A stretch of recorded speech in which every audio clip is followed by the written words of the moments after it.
Thanks for staying up late and welcome to New Mexico Football Friday. The regular season, gone. Playoffs everywhere.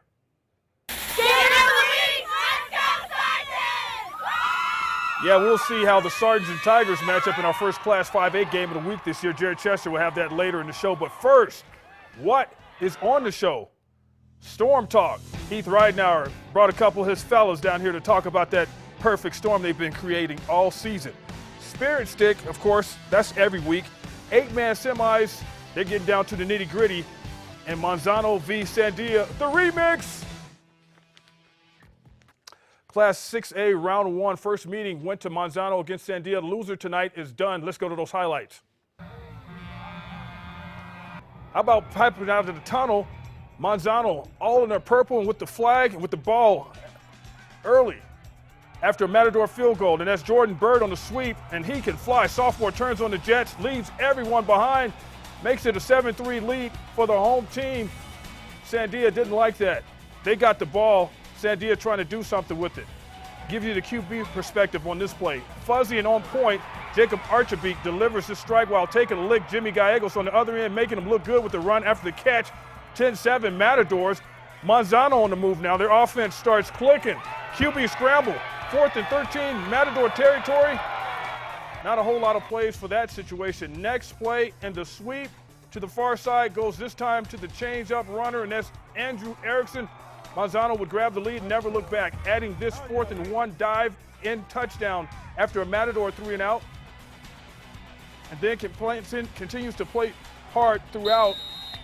And this play coming up will sum it all up. Jordan Bird, you know, he's the fastest guy on the field on any given night.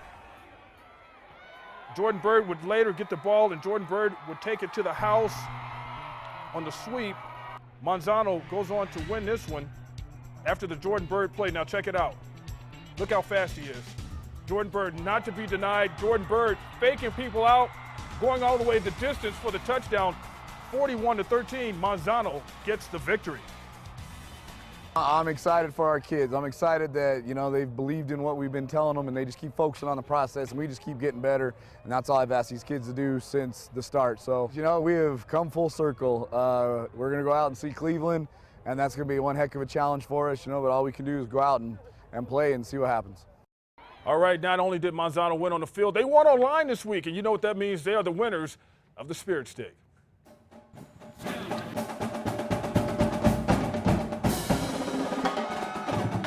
This week's Spirit Stick brought to you by C&M.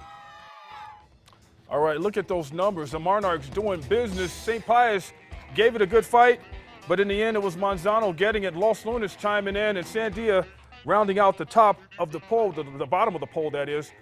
Manzano celebrated after they decorated the stick.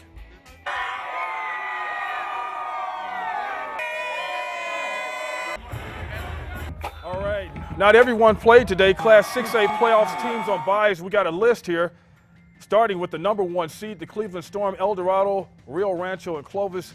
They are all in the wings waiting to play next week. And all the Cleveland Storm did to earn their number 1 ranking was beat everyone in front of them. Head coach Heath Ridenauer is the leader of that perfect storm and joins us now. Coach, you know who you'll be playing, the Manzano Monarchs, and what kind of challenge is that going to be? They got tons of speed all over the field. Jordan Bird can go. If he gets loose, he can score at any time, so that's something we're going to have to handle. The quarterback's fantastic. Had a big night tonight running the ball up the middle. Much improved from week 1, no doubt about it. We got our hands full. Can't let Bird get around the corner, right? No doubt. We will have a plan for him. Hopefully we can slow him down a little bit. And we got some video of your guys playing as we talk about this. Now, you had the bye week, so how important was that for preparation and healing bumps and bruises and stuff like that? We're pretty healthy for the most part, but it's always nice to have that one week to get healthy and make sure everybody's 100% going into the playoffs. And you had maintained a high level of play all season, being number 1, staying undefeated. That's not an easy thing to do. No, it's not, and that's a tribute to our seniors, the leadership that they have, and the daily work ethic that they have, the grind, and going through it every single day, knowing you got to get better every single day, and that's the reason we are where we are.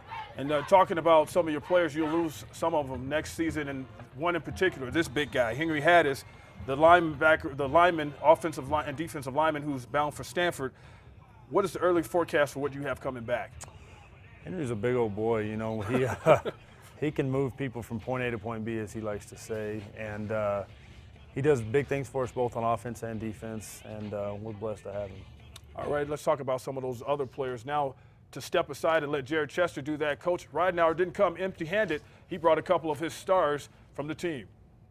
That's right, Van. I'm sitting here with the dynamic duo, as I like to call you guys. We got senior quarterback Gabe Ortega and wide receiver Marcus Williams. I mean, first off, guys, undefeated. Your guys' chemistry is just off the charts awesome. I mean, can you just talk about, I mean, Gabe, we'll start with you. Just your team being the leader behind center. How is your chemistry coming into this year? And I mean, how it's proven to be really good. You know, since the last loss to Cibola last year, we kind of shut the doors and just wanted to really work together. And our off-season workout was pretty tremendous this year, building a lot of chemistry and staying after practice. And Marcus and I throwing the ball around a little bit after practice just to get the feel for each other again. And I think this year is showing on the field a little bit. Yeah, Marcus, you think I mean, the big chip on the shoulder, was that in the driver's seat this year? Yeah, we've been hungry all year. Poor, hungry, and driven is our motto, and I think if we continue to be poor, hungry, and driven throughout the playoffs, we'll come out victorious. Yeah, and then I got another question for you. I mean, obviously you're also a pretty good basketball player as well.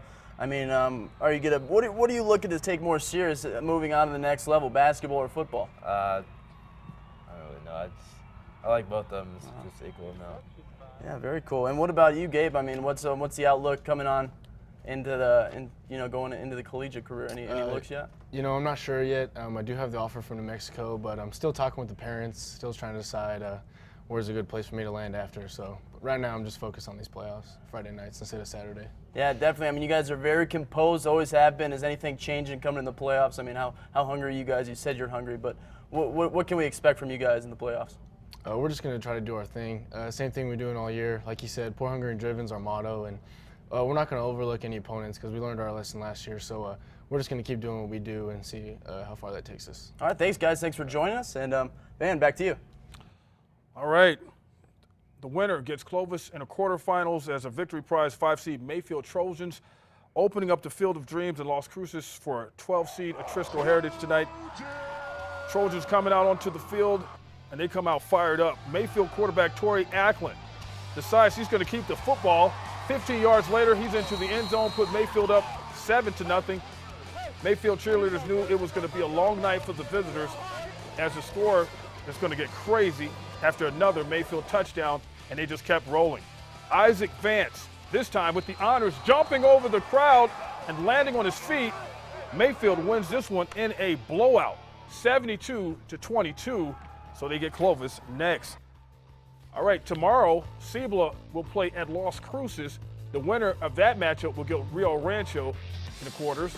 Hobbs and Volcano Vista playing right here in Albuquerque. The winner of that game gets El Dorado in the quarterfinals.